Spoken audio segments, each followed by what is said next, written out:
may mga gagaya na sa'yo, may competition, may mga copycats, walang customers, walang revenue, lumalaki din yung mga problema.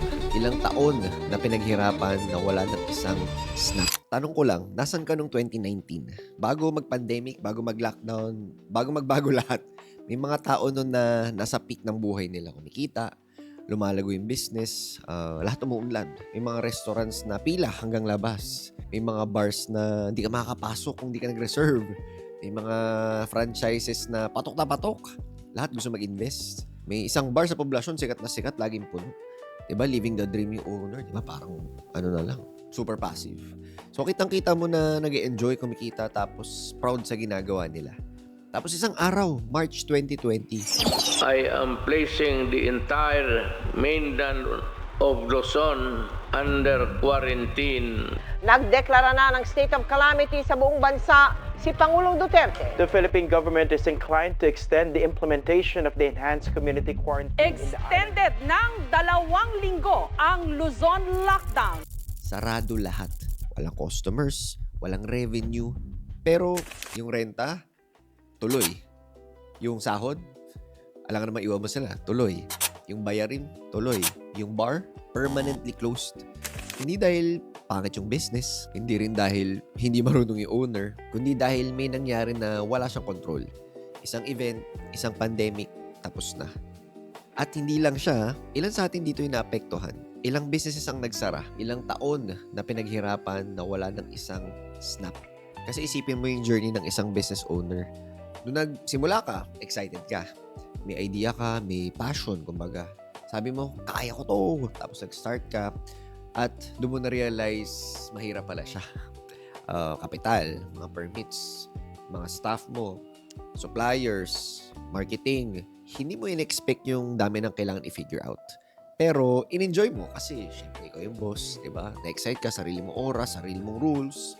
Tapos dumating yung mga unang mga small wins, unang kumita yung business, unang mong regular customer, unang month na hindi ka na-loss, na break-even ka. Diba? Grabe yung feeling. Tapos lumaki ng lumaki, nagkaroon ng mga big wins, nag-expand ka, nag-hire ka ng mga malulupit na tao, kumikita ka ng maayos. Sabi mo, eto na, narating ko na. Pero alam mo yung hindi sinasabi ng mga tao. Pag lumalaki yung mga businesses, lumalaki din yung mga problema. Mas madami empleyado, mas maraming issue, mas malaking operations, mas malaking risk. Diba? Siyempre, may mga gagaya na sa'yo, may competition, may mga copycats, tumataas yung mga costs, tapos biglang darating yung mga bagay na hindi mo na-anticipate, yung mga unforeseen na mga events, diba? Isang pandemic, isang bagong regulation, isang supplier na nag-back out, or biglang nag-blow up yung price. Isang sunog, isang flood, isang araw, pwedeng mawala lahat. At hindi naman dahil, again, hindi ka nag-work hard or hindi ka nag-isip or hindi ka matalino, kundi dahil may kalaban kang hindi mo nakita na pwedeng dumating anytime. Pero alam mo ba yung interesting?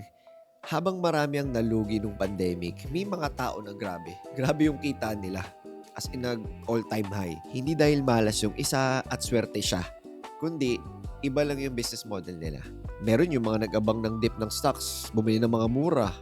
Tapos, nung bumalik ulit yung market, ayun, grabe yung kinita nila. May mga business din na nag-boom dahil sa pandemic, mga delivery, mga online selling, mga digital services. Hindi sila nag-invento ng bagong mundo.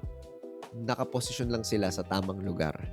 At doon ko naisip, paano kung merong business na walang renta, walang iniisip na mga empleyado, walang inventory na na-expire, walang mga franchise fee or royalty fees, walang competition na kokopyahin yung product mo, walang pandemic na magpapatigil sa'yo. Paano kung yung business, ikaw lang, yung internet mo at yung skill mo? Forex. Ayan, foreign exchange.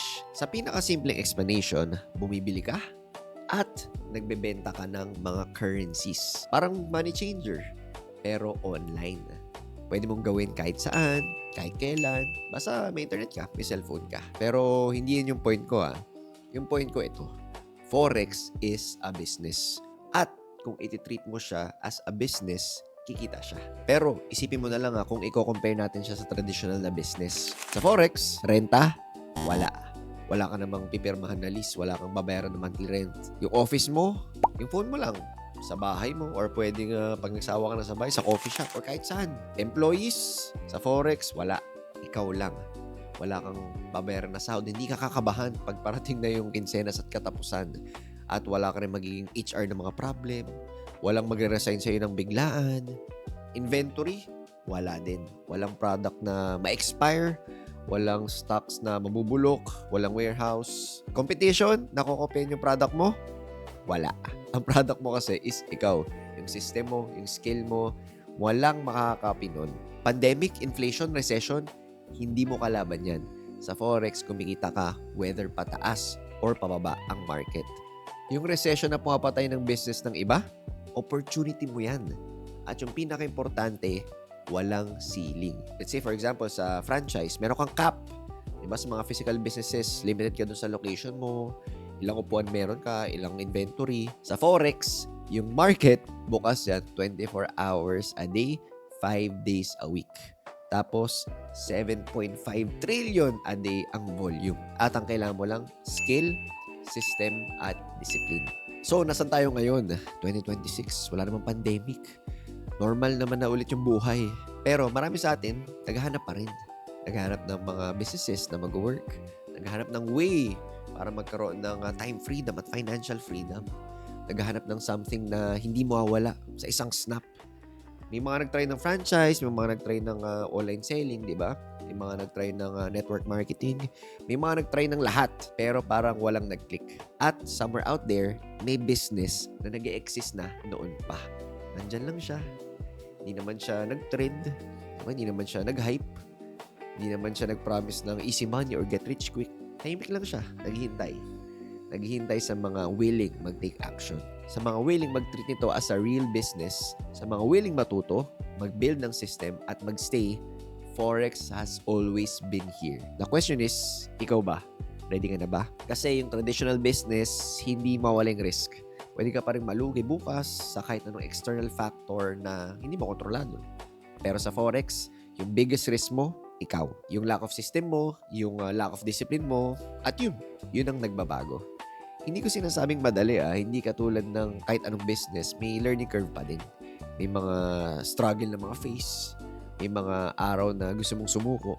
Pero unlike other businesses, walang pandemic na magpapatigil sa'yo. Walang landlord na magtataas ng renta, walang competitor na lalamang, walang product na mabubulok. Ikaw lang, yung chart at ang system mo. And once na you treat it like a business, and once na mabuild mo yung system na yun, hindi mo na kailangan mag-depend sa kahit sino. Hindi mo na kailangan matakot sa next na crisis. Hindi mo na kailangan mag-hope na sana mag-workout. Mag-workout siya. Kasi ikaw ang nag-build at ikaw ang nagpapatakbo. Isipin mo na lang, bakit hindi ko to nahanap ng mas maaga? So kung ako-curious ka, somewhere here, merong breakdown ng 1.3M na trading result ko. Watch it, not for the number, but for the system behind it. See you.